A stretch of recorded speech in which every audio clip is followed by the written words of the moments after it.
नमस्कार दोस्तों, मैं हूं आशीष और आप देख रहे हैं एएसएम यानी कि आशीष स्टडी मिशन। तो दोस्तों, आज का जो पॉइंट और आज का जो टॉपिक हम कवर करने वाले हैं दोस्तों, वो है खिलजी वंश। सल्तनत काल में 5 वंश आते हैं जो कि गुलाम वंश, खिलजी वंश, तुगलक वंश, सैयद वंश और लोदी वंश हैं, जिसमें हमने गुलाम वंश को पहले ही कवर कर लिया है। और अगर आपने वो वीडियो नहीं देखी है तो उसकी हम लिंक इस डिस्क्रिप्शन में डाल देंगे। आप प्लीज वहां विजिट करें और वीडियो को पूरा देख लें, जिससे आपको खिलजी वंश समझने में बहुत ज्यादा आसानी हो जाएगी।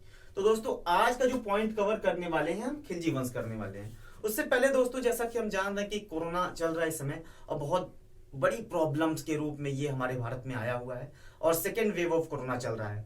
तो सबसे रिक्वेस्ट है कि आप अपने घर के अंदर रहें, बहुत कम बाहर जाएं, जब जरूरत हो बहुत ज्यादा तभी बाहर जाएं और अपने घर पे रहें, घर से ही पढ़ाई करें, बाहर रह के पढ़ाई ना करें। अगर आप बाहर रह रहे हो तो प्लीज अपने घर चले जाइए, ठीक है, क्योंकि अभी इतनी जल्दी खत्म होने का तो आसार दिख नहीं रहा है। तो घर से ही पढ़ाई करें, ऑनलाइन पढ़ाई करें। तो दोस्तों, आइए शुरू करते हैं। खिलजी वंश। खिलजी वंश को समझने के लिए दोस्तों ये जानना जरूरी है, जैसा कि मैं बोलता हूं कि घटनाओं को रिलेट करना सीखिए। खिलजी वंश से पहले गुलाम वंश था। अब ध्यान से समझने वाली बात यह है कि जब गुलाम वंश चल रहा था तो खिलजी वंश की स्थापना बाद में कैसे हो जाती है। जो आखिरी शासक थे गुलाम वंश के, यानी कि कैकुबार फिर कैमूर्स आखिरी थे, तो देखा गया कि वो लोग उतने सक्षम नहीं थे शासन चलाने में और उन्हीं के अंडर में कार्य कर रहे थे कौन? जलालुद्दीन खिलजी। जलालुद्दीन खिलजी कार्य कर रहे थे उन्हीं के अंडर में। तो जब आदमी किसी के अंदर में कार्य करता है और अगर वो सक्षम नहीं तो वो देखता रहता है। तो वो सब देख रहे थे कि ये सक्षम नहीं है, वैसे भी शासन इतने अच्छे तरीके से चल नहीं रहा है, अब पावर भी ज्यादा इनके पास नहीं है। तो उन्होंने उसी का फायदा उठा के कैमूर्स की हत्या कर दी। अब कैमूर्स की हत्या करने के बाद क्या हुआ? उन्होंने खिलजी वंश की नींव रख दी। अब ये जो था, खिलजी वंश की नींव रखी थी 1290 में और 1320, यानी बहुत छोटा टाइम पीरियड था। सोचिए, गुलाम वंश से भी बहुत ज्यादा छोटा था, लेकिन बहुत इंपॉर्टेंट है। यहाँ पे एक शासक हुआ था जो अलाउद्दीन खिलजी था, जो कि माना जाता है कि सल्तनत काल में सबसे इंपॉर्टेंट शासकों में से एक है।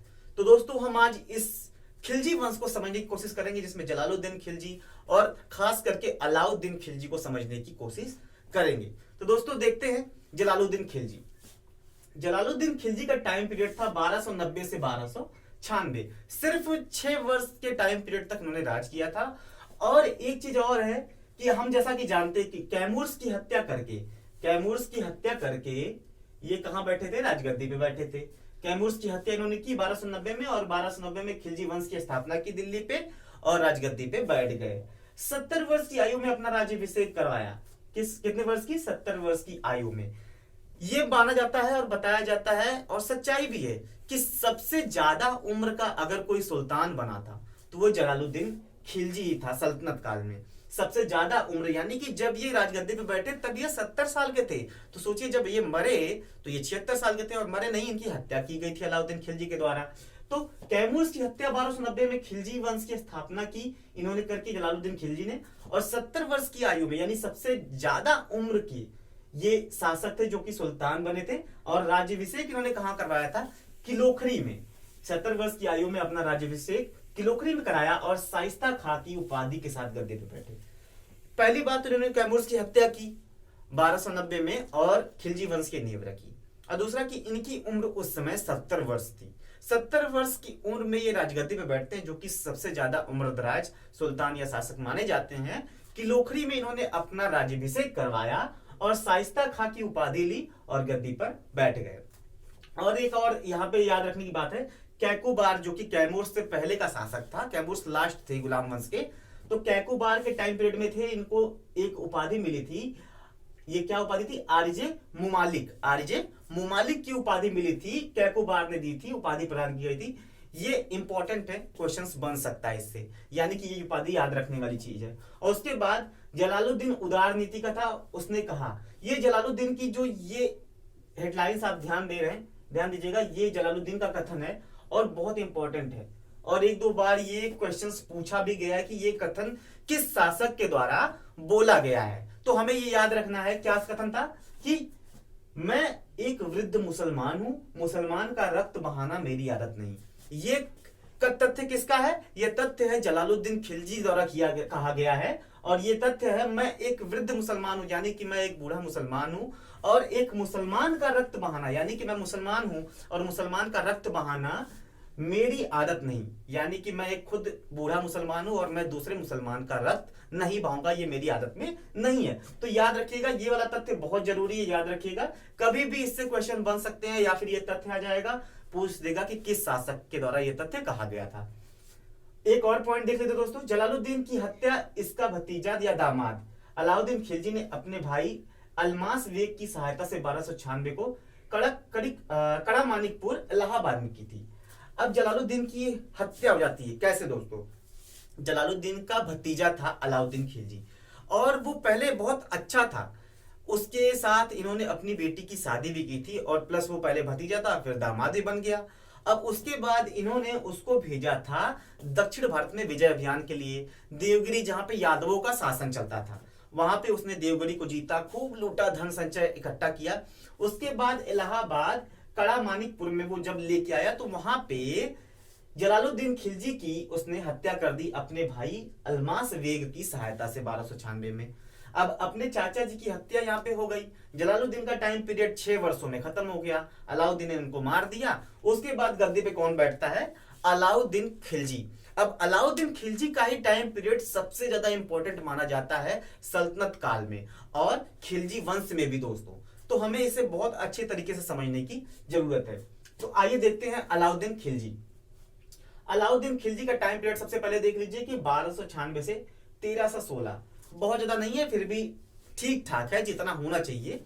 इनका टाइम पीरियड, अलाउद्दीन खिलजी का टाइम पीरियड 1296 से 1316 था।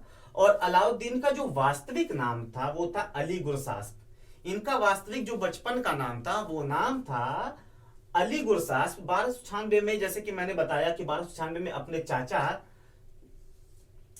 जलालुद्दीन की हत्या करके ये गद्दी पे बैठे। 1296 में इन्होंने अपने चाचा जलालुद्दीन की हत्या की, उसके बाद गद्दी पे बैठ गए। 22 अक्टूबर, ये टाइम पीरियड याद रखिएगा आप लोग, 22 अक्टूबर 1296 को बलबन के लाल महल में इन्होंने अपना राज्याभिषेक कराया। राज्याभिषेक से रिलेटेड क्वेश्चन बहुत बार पूछा गया दोस्तों, और आगे भी पूछा जाएगा। पहला जलालुद्दीन का राज्याभिषेक कहां था? किलोखड़ी में हुआ था।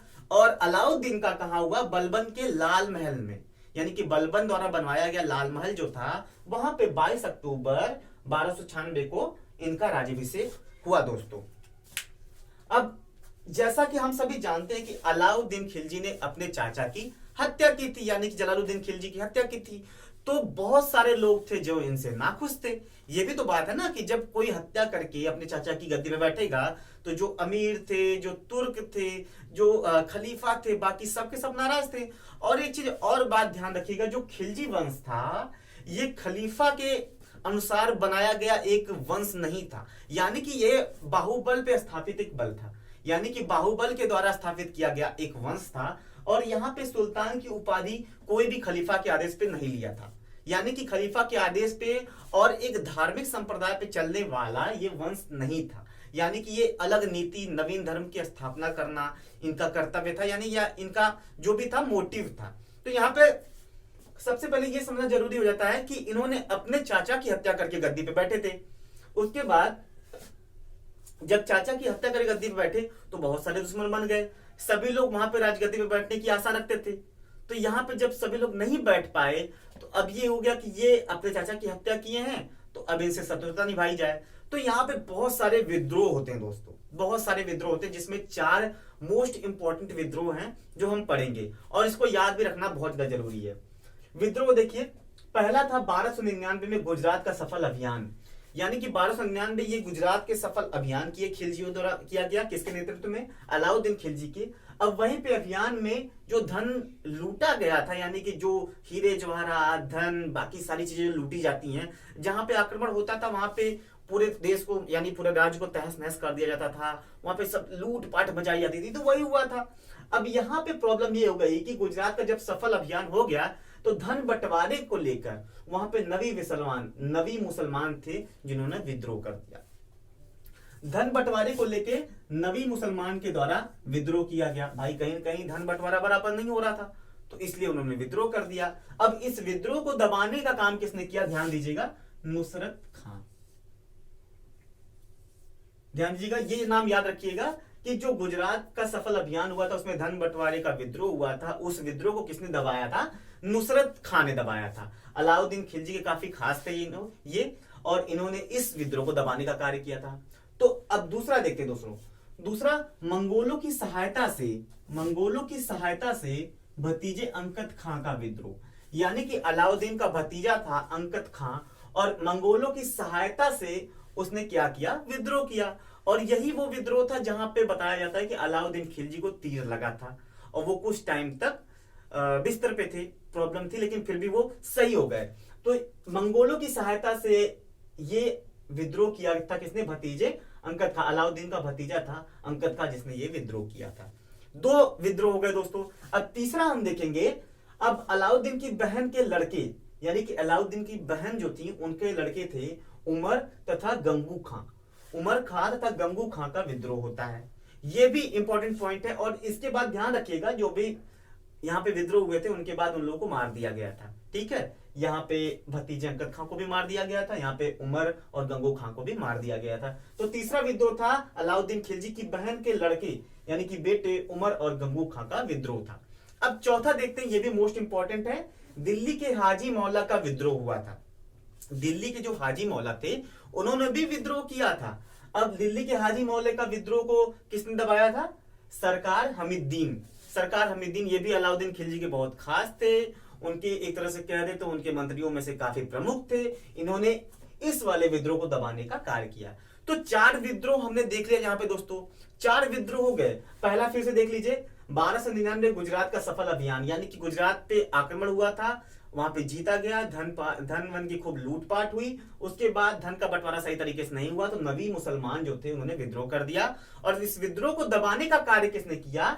नुसरत खान ने। अब उसके बाद दूसरा आक्रमण जो था मंगोलों की सहायता से अलाउद्दीन के जो भतीजे थे अंकत खां के द्वारा किया गया ये विद्रोह था। इन विद्रोह को शांत किया गया, दबाया गया, इनको भी मार दिया गया। तीसरा था अलाउद्दीन की बहन के जो बेटे थे उमर और गंगू खां का विद्रोह हुआ, इस विद्रोह को भी दबाया गया, उन लोगों को मार दिया गया। चौथा मोस्ट इंपॉर्टेंट है दिल्ली के हाजी मौला का विद्रोह, जिसे सरकार हमीद्दीन ने दबाया, सरकार हमीद्दीन ने दबा दिया, दबाने के बाद कत्ल कर दिए गए। तो ये 4 विद्रोह हो गया दोस्तों। अब देखिए यहाँ पे एक चीज और है कि ये विद्रोह क्यों हो रहे थे। अब जैसे कि अब विद्रोह दबा दिए गए, मार दिए गए, लेकिन फिर भी आगे विद्रोह हो सकते थे। तो अलाउद्दीन ने बैठक की, समझने की कोशिश की। तो अब इन विद्रोहों को रोकने के लिए, यानी कि विद्रोह शांति के लिए 4 अध्यादेश लाए गए।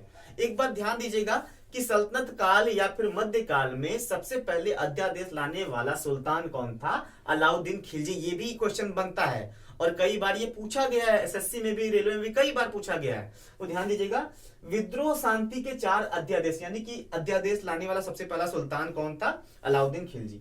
तो 4 जो अध्यादेश थे, अब हम उसको भी जानने की कोशिश करेंगे, जो कि बहुत ज्यादा इंपॉर्टेंट है और ये पूछे जाते हैं। हमने विद्रोह समझ लिया, अब विद्रोह शांति के लिए 4 अध्यादेश। इन्होंने देखा कि यहाँ से लोग मिलजुल रहे हैं, ये चीजें हो रही हैं, तब क्या हो रहा है? विद्रोह हो रहा है, तो इन्होंने वो दबाने की कोशिश की। अब देखते हैं क्या क्या अध्यादेश हुए थे।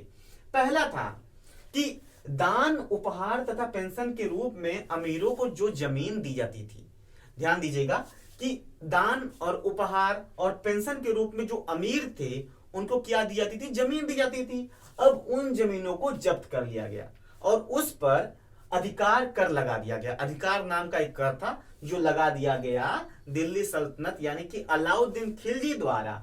दान, उपहार, पेंशन के रूप में अमीरों को दी गई भूमि को जब्त कर लिया गया और उस पर क्या लगा दिया गया? अधिकार कर लगा दिया गया कि भाई अब जो ये सारी चीजें दी जा रही थी आपको, दान, उपहार और पेंशन के रूप में ये सारी जमीनें जो दी जा रही थी, अब ये बंद हो गया और जो दी गई हैं वो भी अब हमने कब्जे में कर ली हैं और उस पर अधिकार कर लगा दिया और अब वो किसकी हो गई? यानी कि दिल्ली सल्तनत यानी कि खिलजी वंश यानी कि अलाउद्दीन खिलजी की हो गई। अब दूसरा देखिए, गुप्तचर विभाग का संगठन किया गया।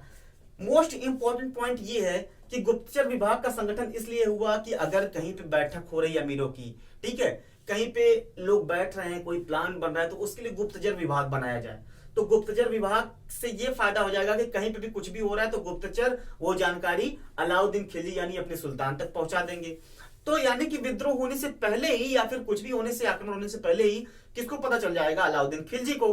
तो यहाँ पे गुप्तचर विभाग की स्थापना की गई और बरीद जो कि गुप्तचर अधिकारी था, यानी कि बरीद नाम से गुप्तचर अधिकारी हुआ करता था, और मुनहिन जो कि गुप्तचर था, यानी कि पहले बरीद जो गुप्तचर का अधिकारी था और मुनहिन यानी कि गुप्तचर की नियुक्ति की गई। ध्यान दीजिएगा, गुप्तचर विभाग की स्थापना की गई, ठीक है, स्थापना हो गई। उसके बाद बरीद जिसको हम बोलते थे गुप्तचर अधिकारी, उसको नियुक्त किया गया, और मुनहिन जो कि गुप्तचर था उसकी भी नियुक्ति की गई। दो पॉइंट यहाँ पे कवर कर हो गए दोस्तों, यानी पहला, दान उपहार व पेंशन के रूप में जो जमीनें अमीर तुर्क मुसलमानों या फिर खिलजी वंश के अमीरों को दी जाती थी, वो क्या कर दी गई? जब्त कर ली गई अलाउद्दीन खिलजी द्वारा, उस पर अधिकार कर लगा दिया गया। दूसरा, गुप्तचर विभाग का संगठन किया गया, यानी कि गुप्तचर विभाग गठित किया गया और उसमें बरीद यानी गुप्तचर अधिकारी और मुनहिन यानी गुप्तचर की नियुक्ति की गई। 2 पॉइंट्स हो गए दोस्तों। अब हम तीसरा पॉइंट देखते हैं। तीसरा था मद्य निषेध, भांग खाने और जुआ खेलने पर पूर्ण प्रतिबंध। मद्य निषेध यानी कि शराब पीना, भांग खाना और ये जुआ खेलने पर पूर्ण निषेध यानी प्रतिबंध लगा दिया गया। ऐसा क्यों? जानते हैं कि जब ये बड़े बड़े लोग, जमींदार, अमीर लोग इसके बहाने जब मिलते थे तो वहां पे प्लानिंग बनती थी। ये अलाउद्दीन खिलजी के हिसाब से, उनके मंत्रियों के हिसाब से था कि जब ये लोग मद्य निषेध के लिए जाते हैं, भांग खाने जाते हैं, जुआ खेलते हैं, तो वहां पे बैठक होती थी जहां पे प्लान्स बनते थे। तो उन्होंने क्या किया? इसको पूरा का पूरा प्रतिबंधित कर दिया, यानी कि मद्य निषेध यानी शराब पीना, भांग खाना, जुआ खेलने पर पूरा तरह प्रतिबंध हो गया। यानी कि जब आप इन सब चीजों के लिए बाहर मिलेंगे ही नहीं तो कोई प्लान बनेगा ही नहीं। और उसके बाद आखिरी जो पॉइंट, चौथा पॉइंट है जो अध्यादेश का है, वो है अमीरों के आपस में मेल जोल, सार्वजनिक समारोह और वैवाहिक संबंधों पर प्रतिबंध लगा दिया गया।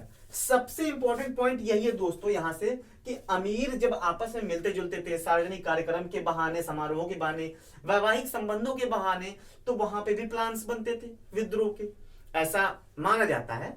तो इस पे क्या किया गया? पूरी तरह से प्रतिबंध लगा दिया कि भाई आप आपस में मेलजोल नहीं करेंगे, सार्वजनिक समारोह नहीं होंगे, वैवाहिक जो संबंध स्थापित कर रहे थे वो संबंध स्थापित नहीं किए जाएंगे, सब पे प्रतिबंध लग गया। तो दोस्तों ये बहुत ही इंपॉर्टेंट पॉइंट था विद्रोह और विद्रोह शांति के 4 अध्यादेश अलाउद्दीन खिलजी के। और यहाँ पे अब चलिए कुछ नोट्स पॉइंट है, ये भी देख लेते हैं।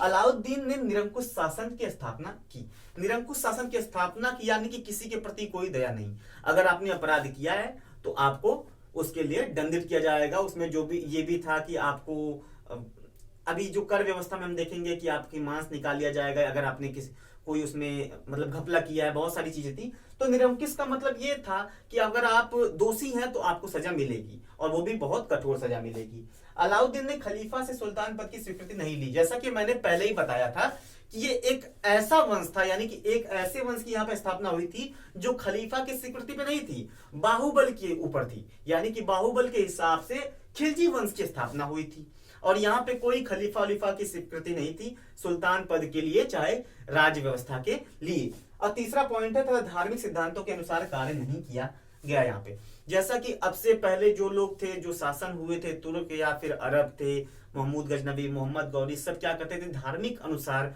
राज्य करते थे, ठीक है। लेकिन यहाँ धर्म के अनुसार राज्य नहीं हुआ था, यानी कि धार्मिक कार्यों के अनुसार नहीं बल्कि एक नीति के अनुसार जो अलग से बनाई गई उसके अनुसार शासन किया गया। अभी इसके अलावा हम बहुत सारे पॉइंट कवर करने वाले दोस्तों, तो आइए शुरू करते हैं अगला पॉइंट। तो दोस्तों आगे हम देखते हैं कर व्यवस्था, जिसमें अलाउद्दीन ने कुछ कर बढ़ाया था, कुछ नए कर ऐड किए थे। और उसके बाद हम देखेंगे सैनिक सुधार, बाजार व्यवस्था, निर्माण कार्य उसके द्वारा क्या क्या किए थे, ये सारी चीजें हम समझने की कोशिश करेंगे। तो यहाँ पे हम सबसे पहले यहाँ समझने की कोशिश करते हैं कर व्यवस्था, यानी कि उसके टाइम पीरियड में जो कर दिए जाते थे, कर लिए जाते थे, वो क्या थे। जैसे कि कर व्यवस्था हम देखें तो अलाउद्दीन द्वारा साम्राज्य की रक्षा तथा राज्य संतुलन बनाए रखने के लिए कर में वृद्धि की गई। यानी कि देखिए अलाउद्दीन के टाइम पीरियड में क्या किया गया? साम्राज्य की रक्षा या फिर राज्य के संतुलन को बनाए रखने का हवाला दे करके कर में वृद्धि की गई। इससे पहले के जो राजा थे वो 1/3 लेते थे, यानी कि 1/3 कर लिया करते थे। इसने क्या किया? लगान का आधा, यानी कि लगान आधा कर दिया, 1/2 निर्धारित किया। यानी कि आप जितना उपज उपजा रहे हो, यानी कि जितना भी अनाज आप क्या कर रहे हो उगा रहे हो, आधा का आधा अब आपको किसको देना है? अलाउद्दीन खिलजी यानी कि अपने सुल्तान को। और दूसरा पॉइंट है कि 2 नए कर लगाए गए, यानी कि अब जो लगान का जो आधा कर था वो तो दे ही रहे थे, उसके बाद 2 नए कर लगा दिए गए। पहला कर था चराई कर, दूसरा गढ़ी कर। चराई कर और गढ़ी कर, यानी कि अब ये समझने की जरूरत है कि चराई कर क्या था और गढ़ी कर क्या था। चराई कर वो कर था जो दुधारू पशु, यानी कि ऐसे पशु जो दूध देते हैं, जिनके दूध का इस्तेमाल किया जाता है, उनके ऊपर क्या लगाया गया? चराई कर। और उसके बाद गढ़ी कर जो है, जिस घर में आप रहते थे, जिस भी घर, चाहे कच्चा हो चाहे पक्का हो, चाहे किसी भी तरह का हो, जिस घर में आप निवास करते हैं, उस घर से रिलेटेड आपको कर देना पड़ता था, वो क्या था? गढ़ी कर। तो कर व्यवस्था में बस ये 2 इंपॉर्टेंट पॉइंट थे दोस्तों, जिसमें बताया गया अलाउद्दीन द्वारा साम्राज्य की रक्षा तथा राज्य का संतुलन बनाए रखने के लिए कर में वृद्धि की गई, जिसमें लगान आधा यानी कि 1/2 निर्धारित किया गया, यानी कि पूरी फसल का जितना उगाया जाएगा आधा किसको दिया जाएगा? सुल्तान द्वारा ले लिया जाएगा। और 2 नए कर ऐड कर दिए गए यहाँ पे। पहला कर था चराई कर, दूसरा कर था गढ़ी कर। तो दोस्तों, अगर आपको ये वीडियो फायदेमंद होती है आपके एग्जाम्स के लिए, और जो मैं जानता हूं कि होगी, बहुत मोस्ट इंपॉर्टेंट क्वेश्चंस मैं बता रहा हूं जो एग्जाम्स में बराबर पूछे जाते हैं, तो प्लीज वीडियो को लाइक करें, चैनल को सब्सक्राइब करें, बगल में बेल आइकन पे क्लिक कर लें, जिससे आने वाली सारी आपको वीडियो मिलती रहे दोस्तों। तो प्लीज सब्सक्राइब दिस चैनल। तो दोस्तों, कर व्यवस्था हमने देख लिया है, अब हम देखेंगे सैनिक सुधार में उन्होंने क्या किया था। कर व्यवस्था में 2 चीजें हो गई। अब सैनिक सुधार में अस्थाई सेना का निर्माण किया तथा नगद वेतन दिया। सबसे पहले यह समझ लीजिए कि अस्थाई सेना का निर्माण से क्या मतलब है। सेना तो पहले के भी राजा रखते थे, लेकिन इस अस्थाई सेना का क्या था? अस्थाई सेना का मतलब यह है दोस्तों कि पहले के राजा अस्थाई सेना रखते थे। अस्थाई सेना मतलब जब सेना की जरूरत पड़ती थी तब उनको बुलाया जाता था। जो किसान होते थे, जो छोटे वर्ग के कार्यकर्ता होते थे, यही लोग आते थे, क्या करते थे? पैसों के लिए, जब कार्य होता था, जैसे युद्ध लड़ना रहता था, ठीक है, या फिर जो भी सैनिक से रिलेटेड कार्य होते थे उसके लिए आते थे। और उसके बाद जब कार्य हो जाता था तो जो भी उनका हिस्सा होता था उनको दे के उनको वापस भेज दिया जाता था। तो ये थी अस्थायी व्यवस्था सेना की। लेकिन अलाउद्दीन खिलजी ने अस्थाई सेना बनाई। अस्थाई का मतलब हमेशा के लिए, ऐसा नहीं कि जब युद्ध हो या फिर जब जरूरत हो सेना की तब आप आइए, उस तरह का नहीं, हमेशा सेना उपस्थित रहेगी इस तरह से, यानी कि हर टाइम राजा की सेवा में, राज्य की सेवा में सेना का रहना, उपस्थित रहना जरूरी है। तो उसने क्या किया? अस्थाई सेना की गठन किया, अस्थाई सेना का निर्माण किया तथा नगद वेतन, यानी कि हर मंथ इन सबको नगद वेतन दिया गया। ठीक है दोस्तों, यानी पहला पॉइंट हो गया, अस्थाई सेना का निर्माण किया गया और नगद वेतन दिया गया अलाउद्दीन खिलजी के द्वारा। अब दूसरा क्या पॉइंट है दोस्तों? दाग तथा हुलिया की प्रथा चलाई गई। दाग तथा हुलिया की प्रथा से मतलब ये है कि घोड़ों के ऊपर दागा जाता था, और हुलिया यानी कि जो घुड़सवार था उसका हुलिया निर्धारित किया जाता था कि आपका हुलिया क्या होगा। जैसे कि कवच पहना जाता था, ये जो ऊपर सर के ऊपर मुकुट वाला सिस्टम होता था, पहना जाता था युद्ध में। तो वही हुलिया का निर्धारण, यानी कि जो घुड़सवार था, सैनिक था, उसकी हुलिया का निर्धारण होता था। और तथा दाग जो होता था, ये हम जो घोड़े होते थे उनके ऊपर दागा जाता था उन्हें। ठीक है दोस्तों, तो पहला पॉइंट हो गया इसमें, अस्थाई सेना का निर्माण किया, यानी कि ऐसी सेना का निर्माण किया जो बराबर राजा की सेवा में तथा राज्य की सेवा में रहती थी और उन्हें नगद वेतन हर माह दिया जाता था। और दूसरा दोस्तों, दाग तथा हुलिया की प्रथा चलाई गई। दाग यानी कि घोड़ों को दागा जाना, और हुलिया यानी जो घुड़सवार होता था, यानी घोड़े की घुड़सवारी करता था सैनिक, उसके हुलिया का निर्धारण होता था दोस्तों। यहाँ पे हमने 2 पॉइंट समझ लिया दोस्तों, कर व्यवस्था तथा सैनिक सुधार। कर व्यवस्था एक बार फिर से देखते हैं। लगान का आधा, यानी लगान आधा 1/2 निर्धारित कर दिया गया। 2 नए कर लगाए गए, चराई कर तथा गढ़ी कर। चराई कर दुधारू पशुओं पे, गढ़ी कर जिस मकान में आप निवास करते हो उसका आपको कर देना है। सैनिक सुधार में अस्थायी सेना का निर्माण किया गया तथा नगद वेतन दिया गया। दूसरा पॉइंट है इसका दोस्तों, दाग तथा हुलिया की प्रथा चलाई गई। घोड़े को दागने का तथा सैनिक की हुलिया निर्धारण का प्रथा चलाया गया दोस्तों। अब तीसरा चीज यहाँ पे पॉइंट हम देखने वाले हैं, बाजार व्यवस्था। अब बाजार व्यवस्था में क्या था ये समझेंगे। माप तौल में बेईमानी को रोका गया, यानी माप तौल की इकाई गठित की गई। अगर उसमें बेईमानी होती थी तो जितनी बेईमानी होती थी बताया जाता था उतना व्यापारी का मांस काटने की प्रथा चलाई गई थी।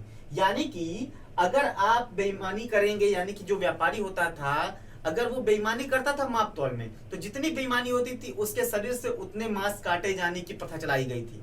ये था। दूसरा, मूल्य नियंत्रण प्रणाली को दृढ़ता से लागू किया गया, यानी कि जो मूल्य निर्धारित किया जाएगा सुल्तान के द्वारा यानी कि साम्राज्य के द्वारा, उसी मूल्य पे सामान का क्या किया जाएगा, आयात निर्यात किया जाएगा। ठीक है दोस्तों। माप तौल की बेईमानी, माप तौल में बेईमानी को रोका गया, यानी कि मैंने बता ही दिया माप तौल में अगर आप बेईमानी करते हो तो जितनी बेईमानी की हो उतना आपके शरीर से मांस काट लिया जाएगा। दूसरा, मूल्य नियंत्रण प्रणाली, यानी कि साम्राज्य या फिर खिलजी यानी अलाउद्दीन खिलजी के द्वारा जो मूल्य नियंत्रण प्रणाली को लाया गया था, यानी मूल्य जो निर्धारित किया गया था उससे ज्यादा बढ़ा के नहीं लेना है ना बेचना है, उसी पे सामान को खरीदना है, उसी सामान पे बेचना है। ठीक है दोस्तों। तीसरा है अलग अलग बाजार व्यवस्था, यानी कि हर एक चीज का, इंपॉर्टेंट चीज की अलग अलग बाजार की व्यवस्था की गई थी। देख लीजिए इसमें क्या क्या प्रमुख है। खाद्यान्न बाजार, निर्मित वस्तु बाजार, दैनिक वस्तु बाजार एवं पशु गुलाम बाजार, यानी कि ये 4 व्यवस्थाएं थी जिनका अलग अलग बाजार व्यवस्था था, यानी कि कह सकते हैं कि अलग अलग जगहों पे अलग अलग बाजार इनकी लगती थी, जिसमें था खाद्यान्न बाजार, निर्मित वस्तु बाजार, दैनिक वस्तु बाजार तथा पशु गुलाम बाजार। तो यहाँ पे हमने 3 पॉइंट कवर किए दोस्तों। कर व्यवस्था, सैनिक सुधार, कर व्यवस्था हो गया, सैनिक सुधार हो गए और बाजार व्यवस्था हो गया। 3 पॉइंट हम लोगों ने दोस्तों कवर कर लिया। अब इसके बाद हम देखने वाले हैं कि अलाउद्दीन खिलजी के टाइम पीरियड में निर्माण कार्य क्या हुआ था, यानी कि निर्माण कार्य क्या किया गया था, क्या क्या निर्माण हुआ था, भाई उसने क्या कुछ तो बनवाया होगा, ये भी चीज समझना जरूरी है और क्वेश्चन पूछते ही पूछते हैं। तो दोस्तों अलाउद्दीन खिलजी ने वृत्ताकार,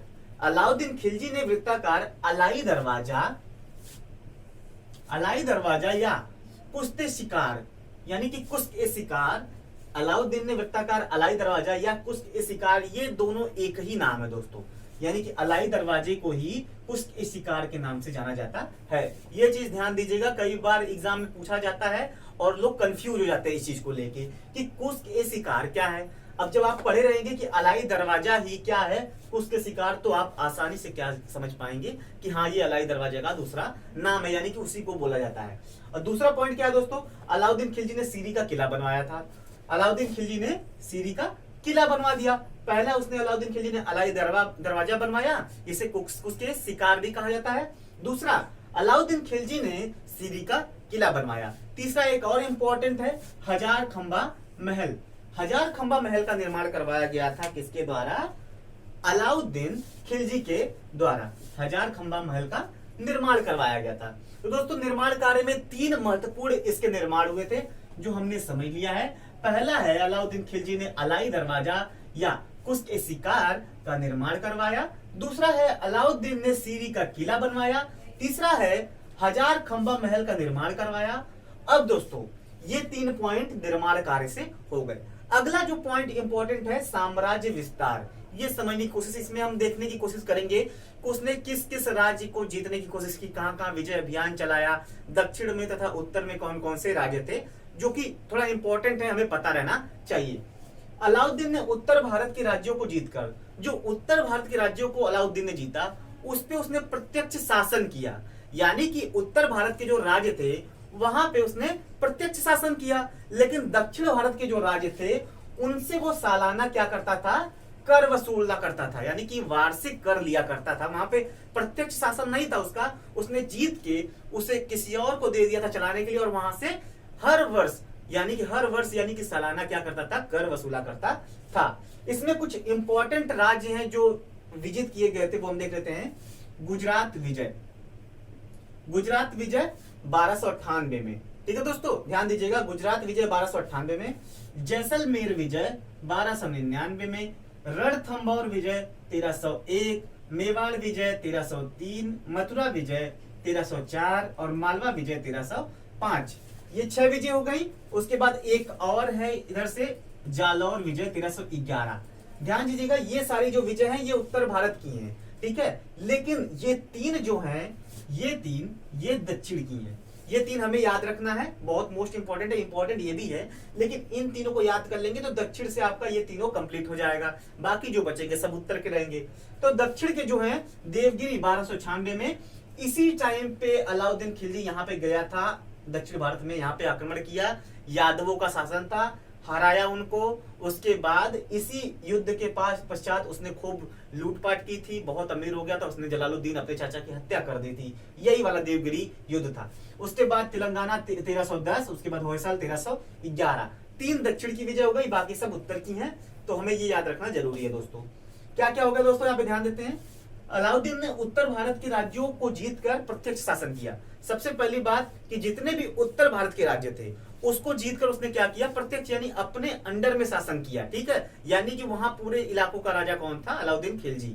लेकिन दक्षिण भारत के राज्यों को जीतने को वो जीता, वो किसी और को हवाले छोड़ के, यानी कि वो सारे राज्य किसी और के हवाले छोड़ के बस उनसे क्या करता था, सालाना कर वसूलता था। ठीक है, अब इनमें हमने देख लिया गुजरात विजय 1298 में, जैसलमेर विजय 1299 में, रणथंभौर विजय 1301, मेवाड़ विजय 1303, मथुरा विजय 1304 और ये मालवा विजय 1305, जालौर विजय 1311। ठीक है, अब दक्षिण के 3 है, देवगिरी 1296 में, तेलंगाना 1310 में, होयसल 1311 में।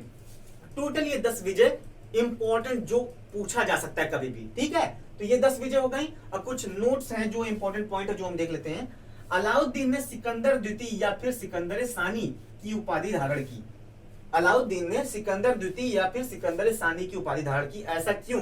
क्योंकि ये सिकंदर जो प्राचीन काल में आए थे उनसे बहुत प्रभावित थे और ये भी क्या करना चाहते थे, विश्व विजय करना चाहता था। यानी कि जो अलाउद्दीन खिलजी था ये सिकंदर फर्स्ट यानी जो प्राचीन काल में आया था उससे बहुत प्रभावित था और ये भी विश्व विजय करना चाहता था, इसलिए इसने अपने आप को सिकंदर द्वितीय की या फिर सिकंदर सानी की उपाधि दी। और इसका जो उल्लेख उसने कहां करवाया, सिक्के चलवा कर करवाया, सिक्कों पर करवाया, सिकंदर सानी या सिकंदर द्वितीय।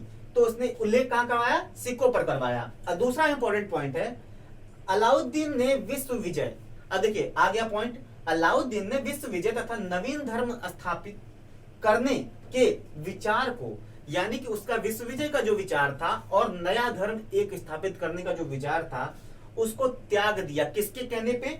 उसने, अलाउद्दीन ने विश्व विजय तथा नवीन धर्म स्थापित करने के अपने विचार को अपने मित्र तथा दिल्ली के कोतवाल अलाउल मुल्क के समझाने पर त्याग दिया।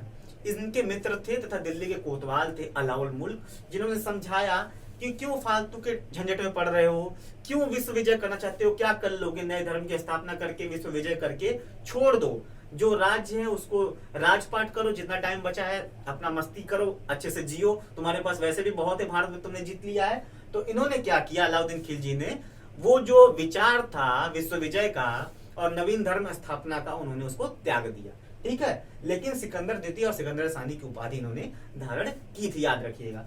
तो दोस्तों यहाँ पे हमने कितनी चीजें कवर कर ली। कर व्यवस्था हो गया जिसमें लगान आधा निर्धारित कर दिया गया, 2 नए कर लग गए, चराई कर, गड़ी कर। उसके बाद सैनिक वाला सुधार हो गया, अस्थायी सेना का निर्माण हुआ और नगद वेतन उनको दिया गया।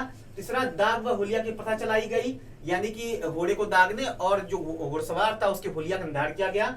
बाजार व्यवस्था का निर्माण हो गया, मापतौल में बेईमानी को रोका गया और अगर बेईमानी होती थी जितने मापतौल की उतना शरीर से मांस काटने का प्रथा चलाई गई। ठीक है, मूल्य नियंत्रण प्रणाली दृढ़ता से लागू की गई, यानी मूल्य का निर्धारण किया गया और उसके बाद अलग अलग बाजार व्यवस्था की गई। ठीक है दोस्तों, उसके बाद निर्माण कार्य जो इंपॉर्टेंट था हमने देख लिया।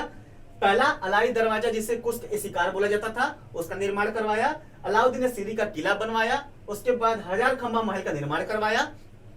साम्राज्य विस्तार हमने देख लिया है। अलाउद्दीन ने उत्तर भारत के राज्यों पर सीधे शासन किया। उसके बाद दक्षिण भारत से क्या किया, उसने सालाना कर वसूला। ठीक है, कुछ इंपॉर्टेंट विजय हमने देख ली हैं और उसके बाद अलाउद्दीन, सिकंदर द्वितीय और सिकंदर सानी की कहानी अभी हमने समझ ली दोस्तों। तो दोस्तों अगर आप ये सारी वीडियो सही तरीके से देख लेते हो या फिर आप नोट कर लेते हैं, आपके जो खिलजी वंश से जो सारे पॉइंट हैं वो ऑटोमेटिकली सारे के सारे क्लियर हो जाएंगे और एग्जाम में कहीं से भी आ जाए यहां से क्वेश्चन आप आसानी से कर सकते हैं। अगर आपको वीडियो अच्छी लगती है दोस्तों तो प्लीज वीडियो को लाइक करें, चैनल को सब्सक्राइब करें, थोड़ा शेयर करें, बेल आइकन पे क्लिक करें दोस्तों। तो दोस्तों आज के लिए बस इतना ही। जय हिंद दोस्तों, जय भारत।